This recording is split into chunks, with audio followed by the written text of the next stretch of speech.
what do you think are some of the best things people that are maybe starting their company or have their company looking to raise money for a food tech company that they can do to attract investors' attention? I think, at least from our end, is the most important piece is really having some form of evidence that what you're doing is actually going to solve a problem, that there is a real product market fit. And that I think is just huge, that people want what you're looking to make. Because ultimately I think that's what dictates success for any company. And one of the things that we first did when we first got founded is we talked with one of the largest food companies on the planet, and they were just saying how much they needed something that would bind their products that was not animal based, because animal products do this the whole time. And they needed consistency in the supply chain, and they had nothing else that they could use that could actually solve that problem. And so for us, that was huge validation for me to know that we're on the right path. And I think for a lot of our investors was also good validation to know that we are ultimately solving something that others see needs to exist. Anybody else? No. Ross, you should talk. You're a little bit in that space. I mean, I'm happy to get, real briefly, I think it kind of begins with the thesis behind each investment company, and then also their time horizon for exit. Mm-hmm. You have to look at it from that perspective, because if you don't, all the other stuff really, in the end, really doesn't matter. Yep. And are they a seed, in understanding those definitions really, because we come from the fintech world. Seed capital means you have lunch with somebody. They know you, they write you a $500,000 to $1 million check. That doesn't happen, not even remotely in the food world. We learned that kind of the hard way. So, so knowing that and understanding what their, focus is, and really spending the time to know them first before you start thinking about where you go. Because in the end, you're going to have your own ideas. Right, and so you have to foster your own energy and creativity, because you got to surprise the world. I think you got to do it.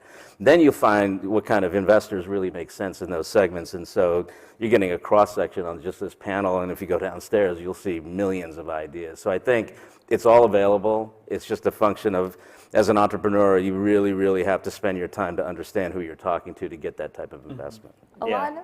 Oh, go ahead. You sure? Yeah. Okay. I was just going to say, yeah, you put me on the spot now. So, just to echo that, do your homework up front, right? And do as much homework up front. So, number one, know how much money you need and what it's for, because the investor will ask you, and if you don't have a good answer, you're not going to get the money. So, it's preparing and understanding and having enough self-awareness to realize where you are at as a company and as an organization, and basing your ask and your fundraise around that. And then, just to echo what you said, it's doing the homework up front to know who you're talking to, and even before that, who you should be targeting. There's we're in Silicon Valley. There's thousands of investors, and you're going to drive yourself again off the ledge, or drive yourself insane if you try to talk to everyone. And you may think that your product is the end all be all, and it's applicable to everything, but it's probably not. And there's going to be people that don't really understand it and aren't interested, and that's okay. Move on, and try to find the folk that you fit within their strike zone. So it's trying to define your targets and know who you're talking to, and doing that upfront homework, or you're just going to waste everyone's time, and you're not going to get anywhere. And I'd quickly add, keep doing your homework once you've done the initial homework, because your homework is never done as an entrepreneur. I think it's just a constant process of updating your assumptions.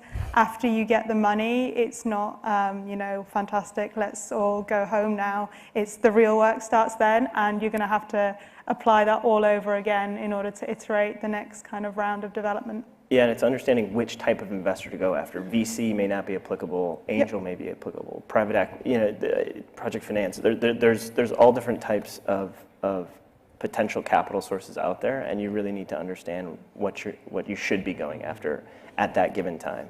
Yeah. You might not be ready for VC. You might have to build up to that. And there are different kinds of VCs. Right. So going after a predominantly tech VC, that doesn't really understand food, and they're going to push you to make choices that a food investor would know never to do. You know, Good Eggs is a great example of that, where they had a lot of tech investors that pushed them to expand into multiple cities, where a food or like a retail investor would never have done that. And ultimately, you know, it cost them a lot in the business. Now they're doing great, but they had to let go of a lot of people. They had to shrink back the business. There was a lot of time and resources and people that got lost in that. I would also say that I've spoken to a lot of my investor friends here, and there's definitely this shift that's happening where they're saying there's a lot of fatigue around the Me Too products that are out there. The Me Too products, like there's like another granola bar, another seed, you know, like another nut butter. And they said, we are really looking for like next level, really exciting concepts. Like we're not gonna just invest in another cool, like branded chip product. Like there has to be something more compelling and more interesting.